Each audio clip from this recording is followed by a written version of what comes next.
Life insurance agency का business दुनिया के उन बेहतरीन करियर विकल्पों में से एक है जिसमें असीमित आमदनी अर्जित की जा सकती है। भारत में अगर आप लाइफ इंश्योरेंस एजेंट बनना चाहते हैं तो इसके लिए आपको आईआरडीए की एग्जामिनेशन को पास करना पड़ता है। आईआरडीए का एग्जामिनेशन जो अर्बन एरियाज के लोगों के लिए तो थोड़ा आसान होता है क्योंकि वहां लोग पढ़े लिखे और स्मार्ट होते हैं, बट रूरल इंडिया में लोगों की एजुकेशन लेवल उस लेवल पर नहीं होती कि वो आसानी से इस एग्जाम को पास कर सकें।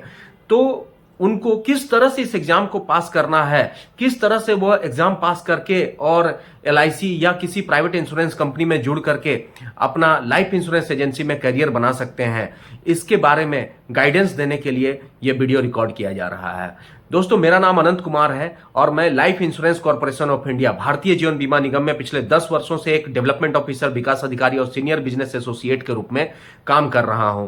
और मुझे पिछले 10 वर्षों से इस पर्टिकुलर काम को करने का, लोगों को एग्जाम लिखवाने का, पास कराने का एक अनुभव है। इस अनुभव को मैं आप लोगों के साथ साझा करना चाहता हूं, शेयर करना चाहता हूं, जिससे हमारे development officer brother, development officer बंधु और एजेंट को फायदा हो सके, अभिकर्ताओं को फायदा हो सके और वो इस व्यवसाय में आसानी से इंटर कर सके। तो दोस्तों, सबसे पहले इस एग्जाम के बारे में थोड़ा सा हम समझते हैं कि एग्जाम क्या होता है। इस एग्जाम में 1 घंटे का यह एग्जाम होता है जो कि ऑनलाइन माध्यम से होगा। ऑनलाइन माध्यम मतलब कस्टमर को, हमारे जो प्रोस्पेक्टिव एजेंट हैं, उनको एक सेंटर पर जाना होगा जहां 1 घंटे उन्हें कंप्यूटर स्क्रीन के सामने बैठकर एग्जाम देना होगा। इसमें उन्हें 50 सवालों का जवाब देना होता है और 50 में से अगर 18 नंबर अगर उनका आता है, 18 सही जवाब होते हैं तो एग्जाम पास कर जाते हैं। अगर उनका 17 नंबर भी आता है तो 1 नंबर ग्रेस मार्क्स मिलता है और कैंडिडेट एग्जाम पास कर जाता है। लेकिन 16 आने पर वह कैंडिडेट फेल कर जाता है और फिर उसे फी भरकर दोबारा एग्जाम देना पड़ता है। तो क्यों ना एक बार में एग्जाम पास किया जाए। एग्जाम को पास करने के लिए जो कुछ इंपॉर्टेंट टिप्स मैं आपको बताना चाहता हूं, उसके पहले आपको ध्यान रखना है कि आपको एग्जाम सेंटर में एग्जाम के से लगभग आधे घंटे पहले पहुंचना चाहिए ताकि आपको एक अच्छा खासा समय मिल सके। आपका सिग्नेचर मैचिंग होगा, फोटो मैचिंग होगा, डॉक्यूमेंट को वो लोग मैच करेंगे एनएससीआईटी के सेंटर पर और उसके बाद ही आपको अपीयर होने का मौका मिलेगा। जब आप अंदर जाएंगे तो आपको कंप्यूटर स्क्रीन के सामने बैठने का मौका मिलेगा और सिर्फ माउस की मदद से, क्योंकि आपका क्वेश्चन पेपर और सारा कुछ आपका स्क्रीन पर चलता रहेगा, आप सिर्फ माउस की मदद से आंसर देंगे और ऑब्जेक्टिव क्वेश्चंस होंगे जिनका आपको आंसर देना है। मतलब एक सवाल के 4 जवाब होंगे और उन 4 जवाबों में से एक सही जवाब को आपको चुनना है। तो हम लोग बात करते हैं टिप्स नंबर 1 की। टिप्स नंबर 1 यह है कि जब भी आप एग्जाम के लिए गए तो शुरुआती 5 मिनट में ही आप सारे क्वेश्चन को अटेम्प्ट कर लें। आप सोचेंगे कि ये क्या ट्रिक है कि 5 मिनट में कैसे अटेम्प्ट किया जा सकता है जबकि 1 घंटे का है। मैं बताता हूं कि 5 मिनट में आपको क्या करना है। सारे क्वेश्चन में सी आंसर को, सी मतलब तीसरा, ABCD में से सी को मार्क कर देना है और इससे 2 फायदे होंगे। पहला फायदा क्या होगा कि आपका एक भी क्वेश्चन अनआंसर्ड नहीं होगा। चूंकि ये एग्जाम में नेगेटिव मार्क नहीं होता है तो आपको हर क्वेश्चन को अटेम्प्ट करना जरूरी है जिससे आपके कम से कम 1 मार्क्स आने की प्रोबेबिलिटी बने। तो आपको 5 मिनट के अंदर जितनी जल्दी हो सके आपको 1 से लेकर के 50 तक में सारे क्वेश्चन में सी मार्क कर देना है। दूसरा फायदा इससे क्या होगा? दूसरा फायदा यह होगा कि कभी कभी कैंडिडेट का एग्जाम देने के दौरान उन्हें पता नहीं चल पाता, समय खत्म हो जाता है। वो 30 या 40 क्वेश्चन तक उन्होंने बनाया था और 10 क्वेश्चन उनका छूट गया। तो ये 10 क्वेश्चन आपका छूटेगा नहीं। तो इसलिए एग्जाम सेंटर में जाते ही जब आपने स्टार्ट किया, शुरुआती 5 मिनट में ही सारे क्वेश्चन में सी ऑप्शन मार्क कर दें। दूसरा टिप्स नंबर 2 ये है कि अगर जैसे ही आपने सी मार्क कर दिया, 5 मिनट का समय खत्म हो गया, अब आप पहले नंबर में जाएं, सवाल को पढ़ें और सवाल के 4 ऑप्शन को समझने की कोशिश करें और जवाब देने की कोशिश करें। यदि आपको जवाब आता है तो ऑलरेडी आपका सी पर मार्क लगा हुआ है, आपको लगता है कि इसका आंसर ए होगा तो ए पर आप टिक लगा दें। लेकिन अगर आपको लगता है कि मुझे इसका आंसर नहीं पता तो आप उसको ज्यों का त्यों छोड़ दें। मतलब सी मार्क्स में सी में टिक लगा हुआ है, आप वैसे ही उसको छोड़ दें। और अगले क्वेश्चन की तरफ मूव कर जाएं। दूसरा क्वेश्चन आप पढ़ें, फिर से वही प्रक्रिया को दोहराएं। आप क्वेश्चन आपने पढ़ा, 4 ऑप्शन है, 4 ऑप्शन में से जो सही ऑप्शन आपको लगता है आप उसको टिक करें। अगर सही ऑप्शन नहीं लगता है तो सी में ऑलरेडी टिक्ड है, आप उसको ज्यों का त्यों छोड़ दें। ऐसे ही बढ़ते बढ़ते आपको 50 सवाल तक पहुंचना है। और इस समय आपकी बुद्धिमत्ता की टेस्ट होगी, आपको दिमाग लगाना होगा, आपको क्वेश्चन को 1-2 बार पढ़ना पड़ सकता है।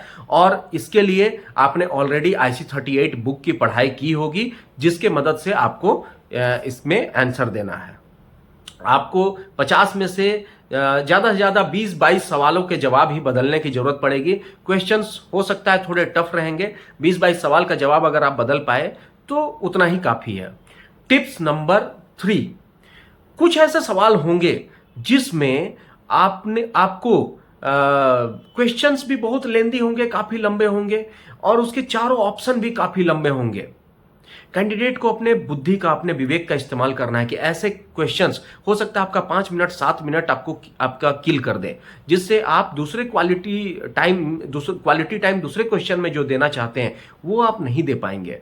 तो आपको अपने बुद्धि का यूज करते हुए वैसे क्वेश्चन को स्किप कर देना चाहिए। उसमें सी टिक मारा हुआ है, उसकी चिंता ना करें, उसको वैसे ही छोड़ दे। जिस क्वेश्चन में क्वेश्चन भी काफी लंबा है और चारों आंसर भी काफी लंबे हैं, एक बार पढ़ने से समझ में भी आने का चांस बहुत कम है, वैसे क्वेश्चंस में बहुत ज्यादा टाइम वेस्ट ना करें और आगे बढ़ जाएं। टिप नंबर 4, ऐसे क्वेश्चन जिसमें क्वेश्चन के 4 ऑप्शन जो आंसर है उसमें 4 ऑप्शंस में से अगर 3 ऑप्शन एकदम छोटे हैं और एक ऑप्शन एकदम लेंदी, एकदम लंबा है, तो ज्यादा प्रोबेबिलिटी है कि आंसर वही होगा। आप अगर उस क्वेश्चन का आंसर नहीं जानते हैं तो उस सवाल के जो जवाब काफी लेंदी है उस जवाब में टिक मार करके आप आगे बढ़ सकते हैं। टिप नंबर 5 यह है कि जब भी आप सवाल को पढ़ रहे हैं, आपने अपने बुद्धि का यूज किया, आपने 4 टिप्स का यूज किया, और उसके बाद भी आप सवाल को अगर पढ़ रहे हैं और आपको ऐसा लगता है कि सवाल के 4 जवाब में से, 4 ऑप्शन में से 3 ऑप्शन बिल्कुल नेगेटिव ऑप्शन है और एक पॉजिटिव ऑप्शन है, वो आंसर पॉजिटिव साउंड कर रहा है, तो उसको आप चुनने की कोशिश करें। अगर आप इस पॉजिटिव आंसर को चुनने की कोशिश करेंगे तो प्रोबेबिलिटी है कि आपका वो सवाल का जवाब सही होगा। तो आपको क्या करना है, इन 5 टिप्स को ध्यान में रखना है। इन 5 टिप्स को ध्यान में रखते हुए इस एग्जाम को पास करने की कोशिश करना है। 50 में से सिर्फ 17 नंबर लाकर आप इस एग्जाम को पास कर सकते हैं। ये 5 टिप्स इतने पावरफुल हैं दोस्तों, इतने पावरफुल हैं कि मैंने अपने 10 साल के कैरियर में देखा है कि ऐसे कैंडिडेट जिन्होंने कभी भी IC38 का मुंह भी नहीं देखा था, IC38 पढ़ा भी नहीं था, वो भी इन टिप्स के थ्रू एग्जाम को पास कर चुके हैं। लेकिन मैं ये बिल्कुल इंसिस्ट नहीं करता, मैं अपने तरफ से बिल्कुल नहीं कहता कि आपको बिना पढ़े जाना चाहिए। आपको पढ़ाई करके जाना चाहिए, IC38 पढ़ करके जाना चाहिए, या आपके सीनियर ने, डेवलपमेंट ऑफिसर ने जो आपको सजेस्ट किया है उसको आपको सीख करके जाना चाहिए। उसके बाद एग्जाम में अपीयर करना चाहिए। उस एग्जाम में अपीयर होने के बाद अगर आपको जो दिक्कतें होती हैं उसके लिए आप इन 5 टिप्स का यूज करें। उम्मीद करता हूं कि ये टिप्स आपको काम करेंगे, आपके लिए बेनिफिशियल होंगे, आप एग्जाम को पास करेंगे और एग्जाम पास करने के बाद आप इस व्यवसाय में ढेर सारा पैसा अर्न करेंगे और अपने जो प्रोस्पेक्टिव ग्राहकों की सेवा करेंगे, ग्राहकों की हेल्प करेंगे, मदद करेंगे, एक अच्छे फिनेंशियल प्लानर के रूप में काम करेंगे। मेरे तरफ से आपको बहुत बहुत धन्यवाद, बहुत बहुत शुभकामनाएं।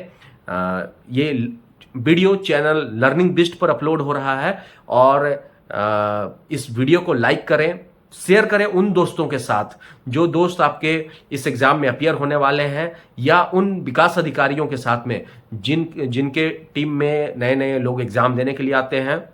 और अगर आपका कोई सुझाव है या आपका कोई सवाल है तो आप कमेंट में जरूर लिखें, मैं कोशिश करूंगा कि उसका जवाब दे सकूं। चैनल को सब्सक्राइब करके बेल आइकन जरूर दबाएं ताकि आप मुझसे जुड़े रहें, मैं आपसे जुड़ा रहूं और आगे भी हमारा साथ यूं ही बना रहे। बहुत बहुत धन्यवाद, थैंक यू।